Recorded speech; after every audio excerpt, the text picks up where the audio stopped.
मित्रों, जब सस्तु साहित्यनी आपणे बात करिए त्यारे सस्तु साहित्य अनेकविध पुस्तकों जीवन ने आगर वधारवा वाला, भक्तिनी सीधी सादी समझ आपवा वाला, आध्यात्मनो व्यवहारु ज्ञान आपवा वाला अने भारतना धर्म पुस्तकों में जे नीति पड़ेली छे ए नीतिनी सरल व्याख्या करवा वाला पुस्तकों बने। मैं पण विदुर नीति ने चाणक्यनु अर्थशास्त्र बंने मारी लाइब्रेरी में सस्तु साहित्य ना ज वांचे छे अने हूँ आजे पण चाणक्यना अर्थशास्त्रनी प्रस्तावना मने आजे पण याद छे।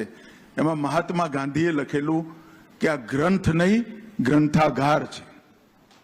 एक वाक्य बापुए लखेलुं कि चाणक्यनु अर्थशास्त्र ए ग्रंथ नहीं ग्रंथागार छे अने एनुं एटलुं सरल गुजराती भाषामां भाषांतरण अने भावार्थ साथेनुं भाषांतरण सस्तु साहित्य मुद्रणालय ए वखते करेलुं।